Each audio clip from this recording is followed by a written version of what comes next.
അഭൂതപൂർവമായ Iran മിന്നലാക്രമണത്തെ പ്രതിരോധിക്കാൻ ഇസ്രായേലിനും സഖ്യകക്ഷികൾക്കും സാധിച്ചെന്നായിരുന്നു Zionist സൈന്യത്തിന്റെ പ്രചാരണം.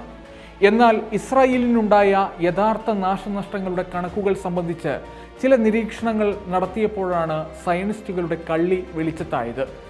ഇറാന്റെ ആക്രമണത്തിലുണ്ടായ നാശനഷ്ടങ്ങളുടെ യഥാർത്ഥ കണക്ക് ഇസ്രായേൽ സൈന്യം വെളിപ്പെടുത്തിയിട്ടില്ലെന്ന് തെളിയിക്കുന്ന റിപ്പോർട്ടുകളാണ് പുറത്തു വന്നിരിക്കുന്നത്. ഇസ്രായേലിന്റെ യുദ്ധങ്ങളിലും തീവ്രവാദത്തിലും ഗവേഷണം നടത്തുന്ന ഒറി വിയൽകോവിനെ ഉദ്ധരിച്ച് ഇസ്രായേലി പത്രമായ മാരിവാണ് ഇക്കാര്യം റിപ്പോർട്ട് ചെയ്തിരിക്കുന്നത്. ഇറാൻ ആക്രമണത്തെ 99% പ്രതിരോധിക്കാനായെന്നായിരുന്നു ഇസ്രായേലിന്റെ അവകാശവാദം. ഇറാന്റെ 84% മിസൈലുകൾ മാത്രമേ ഇസ്രായേലിന് തടയാൻ സാധിച്ചിട്ടുള്ളൂവെന്നും ഇസ്രായേൽ പ്രചാരണം ശുദ്ധ അസംബന്ധമാണെന്നും ഒറി വിയൽകോവിന്റെ നിരീക്ഷണങ്ങളിൽ നിന്നും വ്യക്തമാണ്.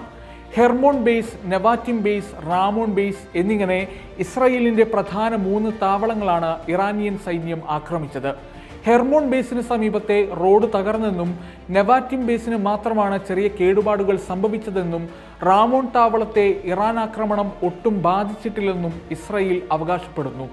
ആക്രമണത്തിന്റെ വീഡിയോ വിശകലനത്തെ അടിസ്ഥാനമാക്കി കുറഞ്ഞത് 4 മിസൈലുകളെങ്കിലും റാമോൺ ബേസിൽ പതിച്ചതായി ഗവേഷകൻ വിശദീകരിക്കുന്നുണ്ട്. ഇതിലും ഇസ്രായേലി സൈന്യത്തിന്റെ അവകാശവാദത്തിന് വിരുദ്ധമായ നിരീക്ഷണങ്ങളും നിഗമനങ്ങളുമാണ് വിയൽകോവിനുള്ളത്. ഇതിലൂടെ ഇസ്രായേലിനുണ്ടായ നാശങ്ങളുടെ വ്യാപ്തി കൂടുതലാണെന്ന് ചൂണ്ടിക്കാണിക്കുകയാണ് ഗവേഷകൻ. 5 ഇറാനിയൻ മിസൈലുകൾ നെവാറ്റിമിൽ പതിച്ചതോടെ യാത്രാ വിമാനം, റൺവേ, കെട്ടിടം എന്നിവയ്ക്ക് ആക്രമണത്തിൽ കേടുപാട് സംഭവിച്ചു. ഇവിടേക്ക് വന്ന 9 മിസൈലുകളെ ഇസ്രായേലി വ്യോമവിരുദ്ധ സംവിധാനങ്ങൾ തകർത്തിട്ടുണ്ടെന്നതിൽ യാഥാർത്ഥ്യമുണ്ട്. ഡിമോണ ന്യൂക്ലിയർ റിയാക്ടറിലെ കെട്ടിടത്തിൽ 1 ആക്രമണവും സമീപത്ത് 2 ആക്രമണവും നടന്നതായി സാറ്റലൈറ്റ് ചിത്രങ്ങൾ വിശകലനം ചെയ്തപ്പോൾ മനസ്സിലായെന്നും വിയാൽകോവ് ചൂണ്ടിക്കാട്ടി. ഗുണനിലവാരം കുറഞ്ഞ ഉപഗ്രഹ ചിത്രങ്ങളെ അടിസ്ഥാനമാക്കി വിശകലനം നടത്തിയ വിയൽകോവിന് കൂടുതൽ നിരീക്ഷണങ്ങളിലേക്ക് കടക്കാനായിട്ടില്ല. ഉയർന്ന ഗുണമേന്മയുള്ള ഉപഗ്രഹ ചിത്രങ്ങൾ ലഭിച്ചാൽ മാത്രമേ ഇസ്രായേലിനുണ്ടായ നാശനഷ്ടങ്ങളുടെ വ്യാപ്തി തിരിച്ചറിയാൻ ഫലപ്രദമായി സാധിക്കുകയുള്ളൂ.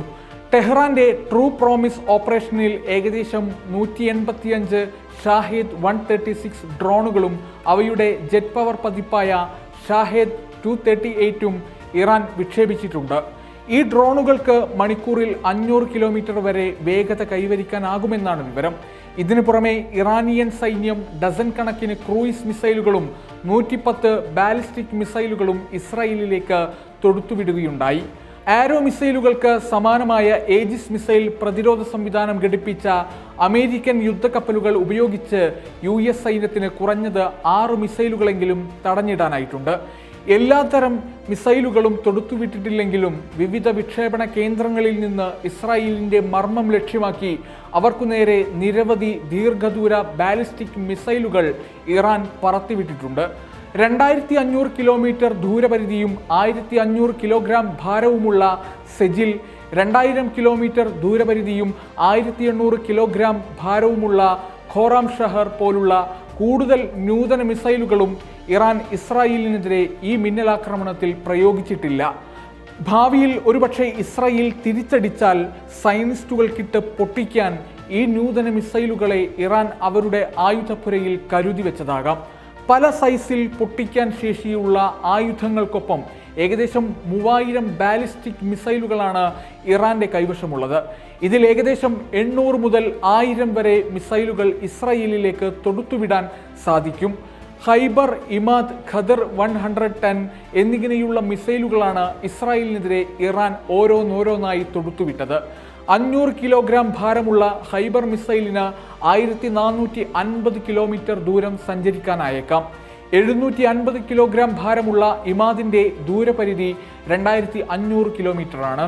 ഖദർ 110ന്റെ പരിധി 1800 മുതൽ 2000 കിലോമീറ്റർ വരെയാണ്. 650 മുതൽ 1000 കിലോഗ്രാം വരെയാണ് ഇതിന്റെ ഭാരം.